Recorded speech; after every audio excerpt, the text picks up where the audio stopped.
Creativity Podcast. I'm your host, Mari Reisberg. Over the past several years, I've combined my degrees in acting and somatic psychology to share my sustaining creativity techniques with performers. And now I've decided to share it with a bigger audience that includes you. I believe we are all creative, and this podcast is all about that. I'll be interviewing people from all backgrounds, ages, and creativity experiences to share just how creative we all are.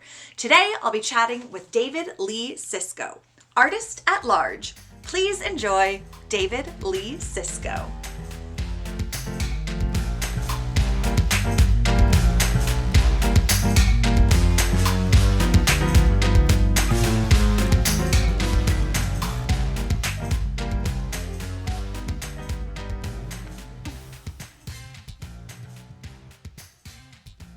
Welcome to the Sustaining Creativity Podcast. Today, I am here with David Lee Csicsko, artist at large. Welcome to the podcast.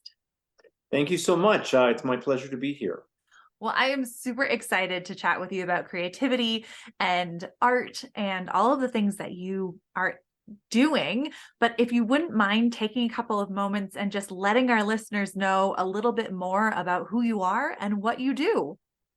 Thank you. I am an artist who lives and works in Chicago. The things that I do vary from book illustrations to poster design to designing public art, designing mosaics, designing stained glass windows that's used in churches, hospitals, and universities. And most recently, I've been working on a series of books with a wonderful publisher in Chicago named Trope. And we started doing these series of books just about a year ago, and they all kind of came out as a project to do while living in COVID times. Yes. Good to have those projects. Yes. For sure. Nice. Wonderful. And Yeah. you've been illustrating these books. I've been illustrating the books, and the two books that we're currently have out, one is called Science People, which has 50 images and biographies of 50 scientists from the past, going all the way back to an ancient Greek woman scientist and doctor, all the way to the present with the youngest person who is still alive, Greta Thunberg, the advocate for science and just paying attention to what's happening to the world and trying to right the wrongs. So and also the book really looks at the world of science from a global perspective, not just the famous ones that we know of, but kind of trying to find scientists from Mexico, from India, from China, from various African countries, all over the place, and also sharing their stories. So what I find amazing about doing the research for the science book was like, not every one of these people were straight A students all the time.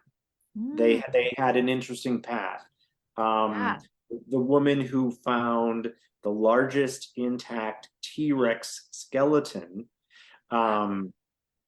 she actually dropped out of high school. She never finished high school, and sort of followed her passions. What's interesting is suddenly her I have to look up her name because it just flew out of my head. No worries. It's all good. But what's fascinating is that she grew up in the town next to me. I grew up in Hammond, Indiana, and she grew up in Munster, Indiana. Okay. And it's interesting to read about the lives of these various people. Her name is Sue Hendrickson. Okay. And the T-Rex that she found is known as Sue the T-Rex.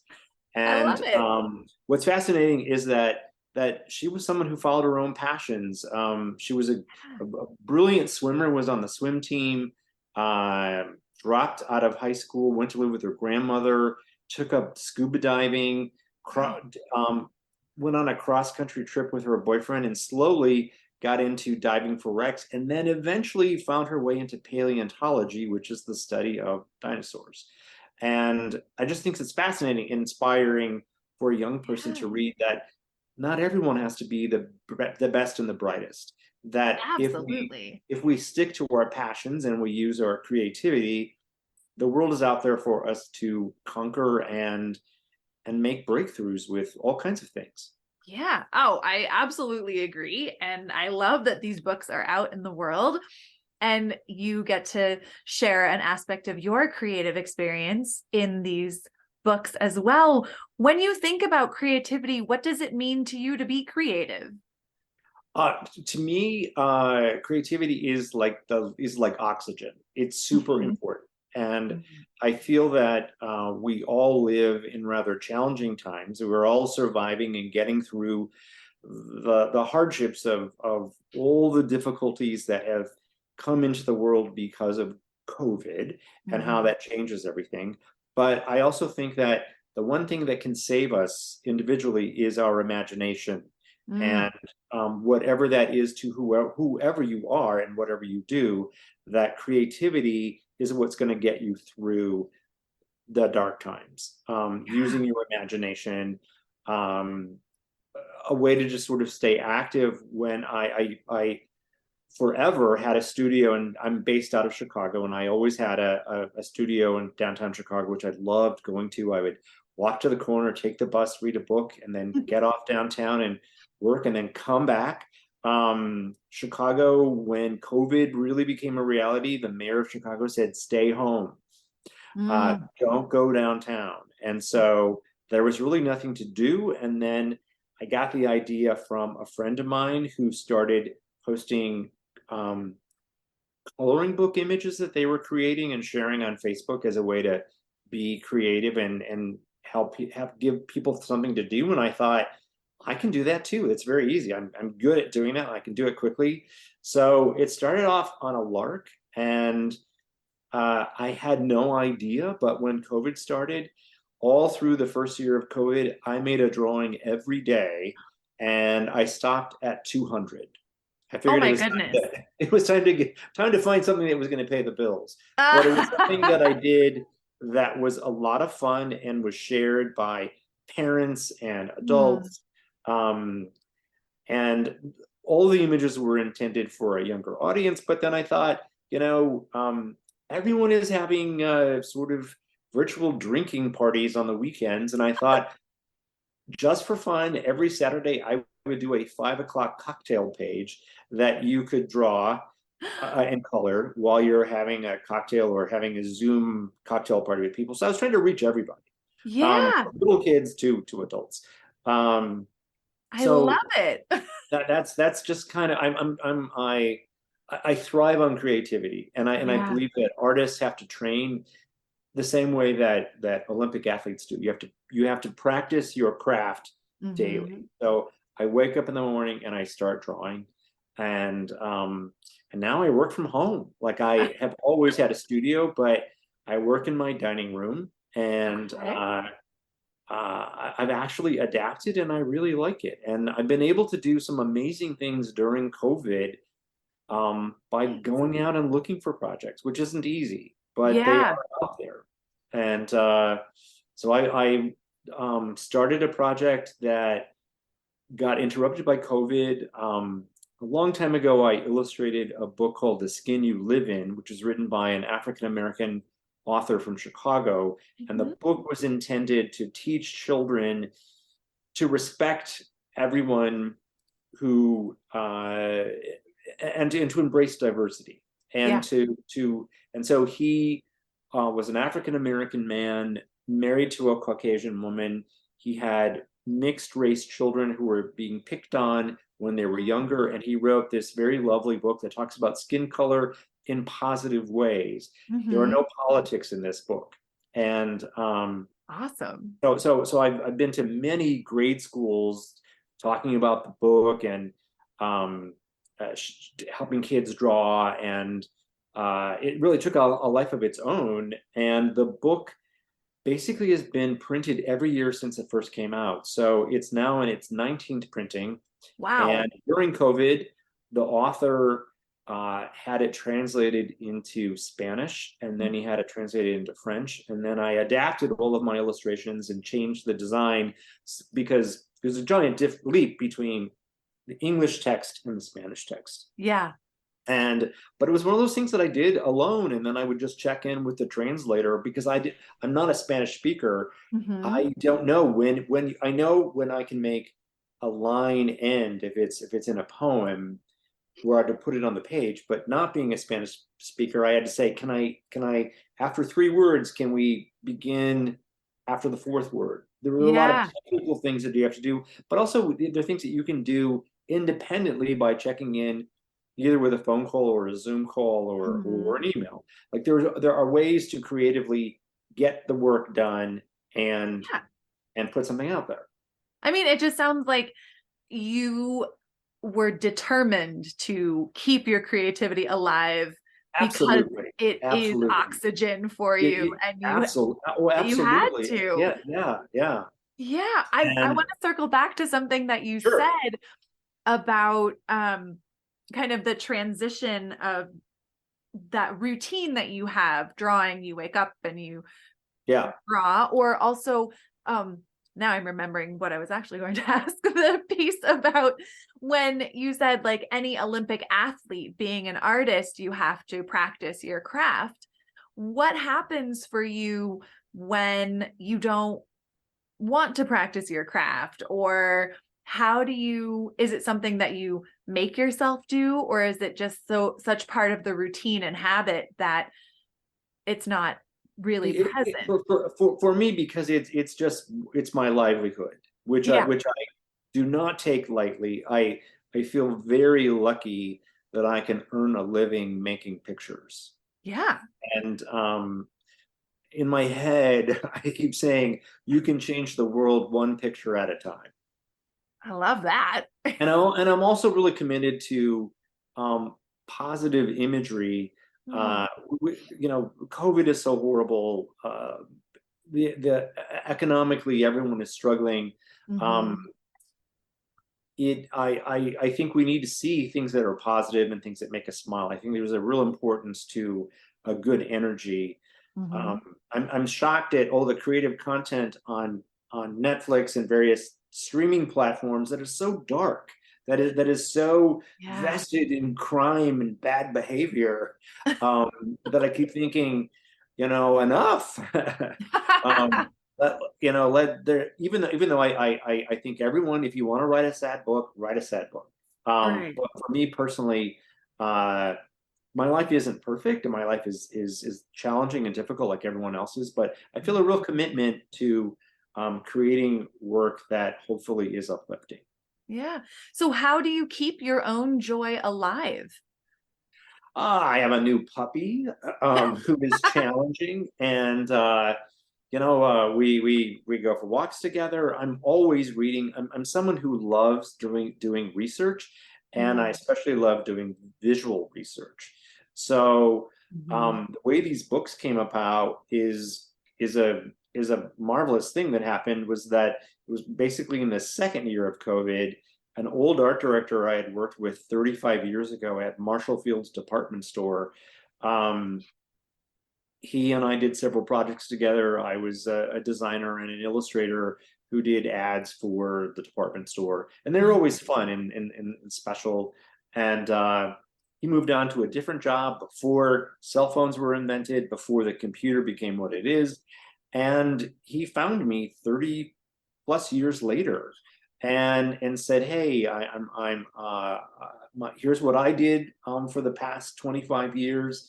I'm now retired. I decided I want to do what's important to me, and I'm producing these beautiful art books." And Mm. because I was talking to my wife, and she said, "Why don't you give David Lee Csicsko a call? I bet he's got some interesting ideas." And so I came right over, and we met wearing masks, and I showed him a bunch of my projects, and I had already done a dozen or so images of scientists. Mm-hmm. And he goes, "Why don't we make a book about science?" And it seemed like the perfect thing to do at the time Mm-hmm. because we were living in a time when science was super important. Yeah. Advances were made in how to help people during COVID with vaccines and Mm-hmm. um, it was something that was changing daily, constantly. The science is changing daily. The news Right. was changing daily. And it just felt like it was the perfect time to do a book like that because science, it was such an obvious reason why science is important. And Yeah. so so my work is very fun to look at. It has a great sense of harmony. To me, shapes and colors and textures are really important. And with the science book, the book was intended for like ages 12 and up. So they're like little mini art books, sort of like mini fun encyclopedias. Yeah. That with each one, with whoever the person was, I would draw a tool that they use. So several people have microscopes if that was important in their story. And Mm-hmm. so when I did Louis Pasteur, I actually Googled what did Louis Pasteur's microscope look like, and I was able to look at a picture of it and recreate it in my own style. Um, Mm-hmm. he had a gold microscope. We think of microscopes as being black or Yeah. gray. His was actually brass and gold looking. Um, so when it came to drawing Leonardo da Vinci, who was also a scientist as well as an artist, Mm-hmm. I researched like some of his drawings and found some symbols that would really connect back to him. And Mm. also enjoyed reading that he was crazy about the color fuchsia or magenta, that he was quite the dandy and he was very successful and made a lot of money, unlike his contemporary Michelangelo, who was Right. always suffering poor. Leonardo da Vinci was a celebrated person who loved wearing the most fabulous clothes, and so it was I fun to love sort of this. bring that into it. And um, the woman Mary Awning found the first skeleton of a uh, aquatic dinosaur. Oh my Um, gosh. and she did not get the credit because women were not allowed to be thought of as scientists. So Mm-hmm. the credit went to a man who didn't discover the what she found on the beach. And it wasn't until years later that her it was like this is who actually did it. And so several Yeah. cases in the book there are several women who were left out of the story, but now times it thankfully have changed, and so it was fun to just do this research and present them. Yeah. I mean, the hearing you talk just makes me think of how much curiosity you have to Oh yeah, yeah, research these things yeah. and make them come alive in your style. And how does curiosity show up in other areas of your life? Oh well, like we all have to eat. Yes. And I think like an artist when I'm at the grocery store and I think, oh, these bright colored peppers and these red peppers would be great with some chicken sausage and some red cabbage because it would be a colorful feast and the taste is going to be great. So creativity enters into the way I make food, and it's just sort of a given. And I think that um I always want to encourage people to, if something gives you pleasure or delight, then figure out how to make that be a bigger part of your life. Mm-hmm. How did you get into being an artist? What was that journey? I was one of those kids that was really good at drawing, Okay. and luckily my mother especially saw that I had a lot of talent, and I grew up, in a family of limited means, and I was always sent off to uh, some sort of art class that my mother had heard about, and so I was really good at art, and I just kept applying myself and entering.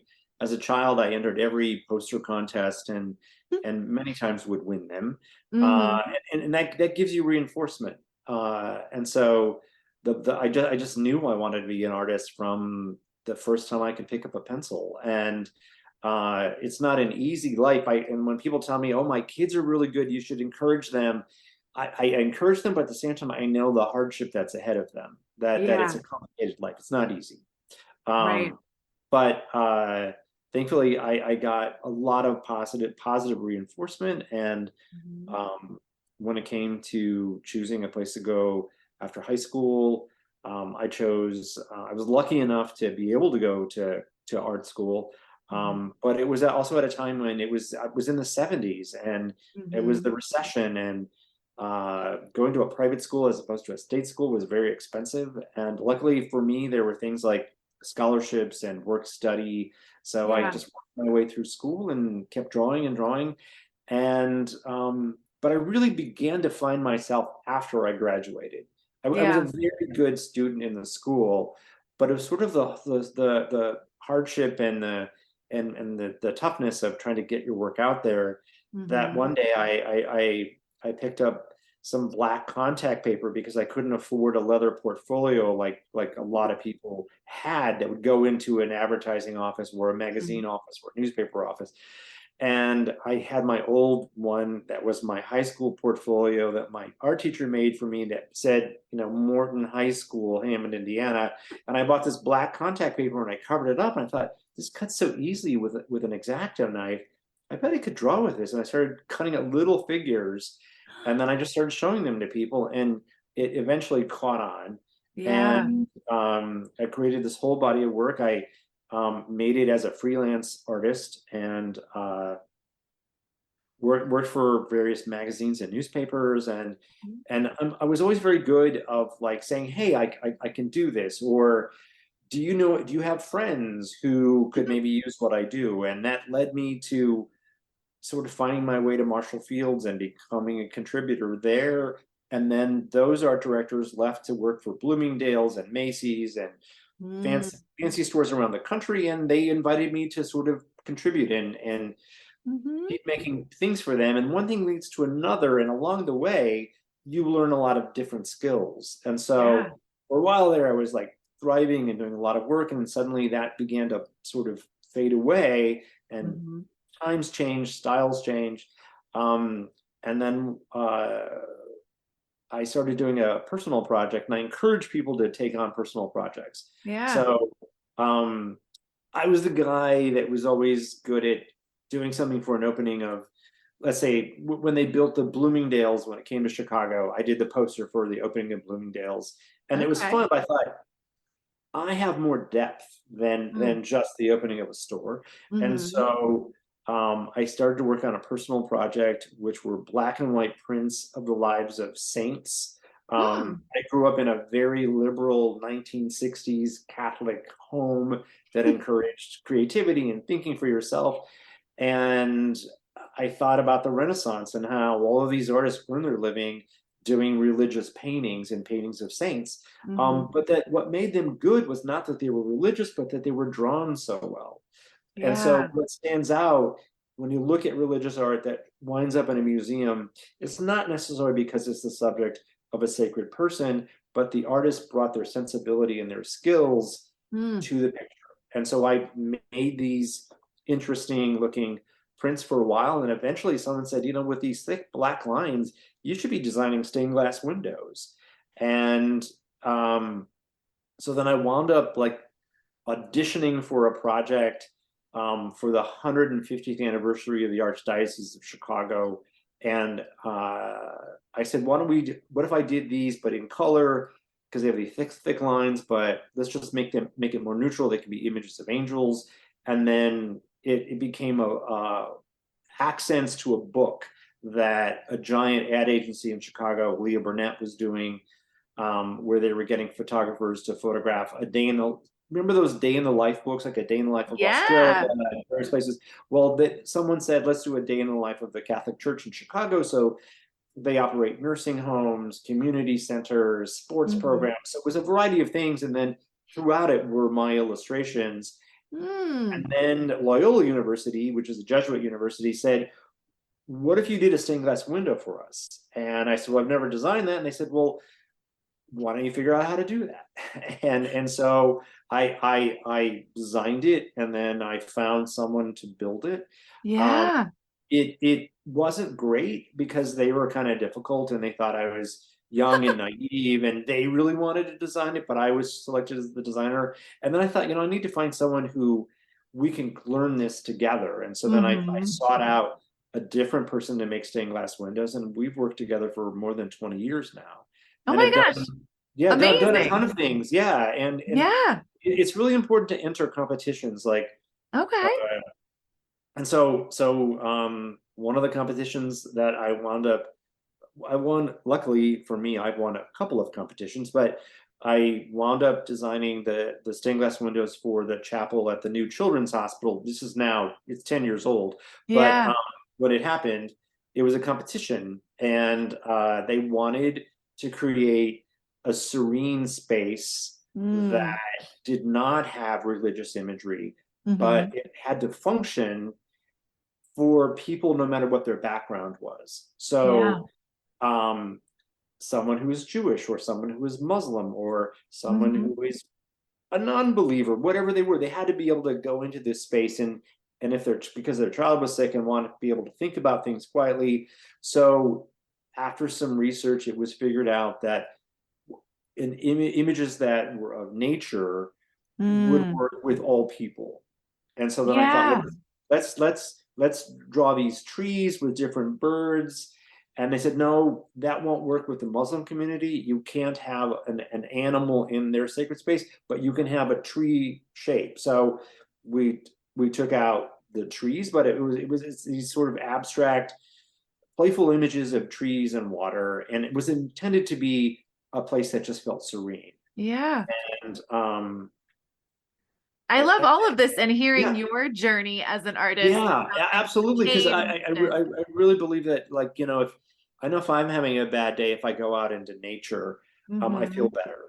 If I see a tree, if I see birds, Yeah. whatever, I just start to breathe easier. And so I try to bring that into a project if it applies. Like I'm very interested in finding the creative solution that's appropriate.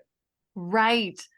That makes a lot of sense. Yeah, Yes. I mean I love all of this and Yeah. I hate to cut our conversation short, but I just have one last question that I want to ask Yes. you. What does it feel like in your body to be creative? Oh, I talk about, I don't paint like I did when I was in art school. I do a lot of things digitally on the computer, but it starts with a sketch, and it starts with a drawing. Mhm. And when you're working on a painting, everything is going great. And then you get to this part in the painting where it's an angry teenager with a face covered with blemishes. And it's just yelling at you like crazy. And it destroys you. Oh, And then you leave what you're working on, and then you just kind of like let it go, but sort of think about it in the back of your brain without really thinking about it. It's constantly yeah. there, and you come up with a solution. And then when you go back to it, and then you solve that visual problem, it's incredibly satisfying. It's I don't like to say it's a high, but it just makes you feel good, and your body feels good, and Yeah. your heart feels good that you've created something that didn't exist until you made it happen. Yes. Oh, I love it. It's Yeah. fantastic.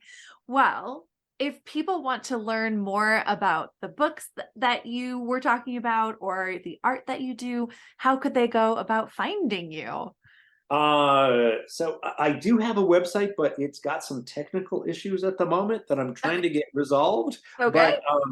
But the two books that are out is one is called Science People, the other one is called LGBTQ People in the Arts, and Mhm. they're both available from the publisher, which is Trope, Trope, trope.com. Okay. And if you type in my name, we're finishing up the third book in the series, which is Iconic Composers.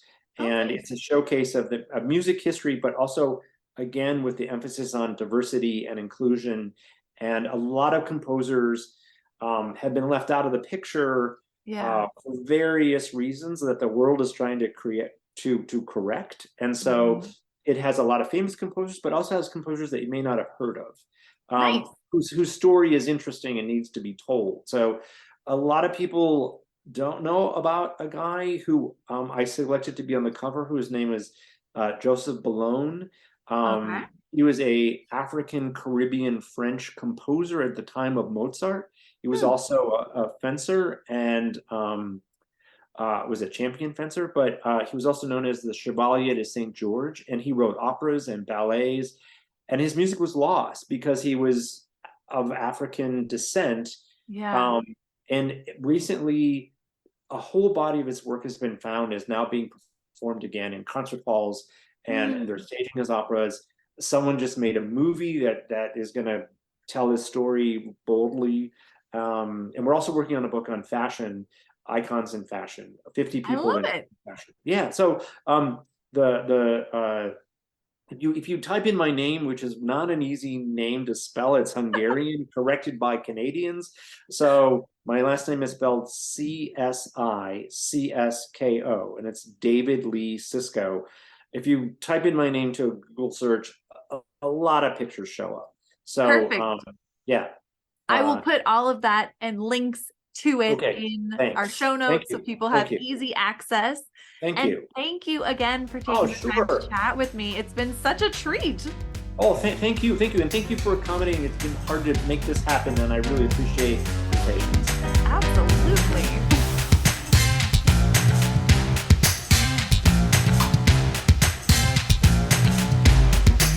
Thanks for listening to the Sustaining Creativity Podcast. We'd love to keep in touch, so follow us on Facebook and Instagram.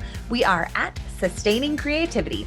Make sure to subscribe to the podcast wherever you listen to podcasts. Tag your friends and family so they can listen too.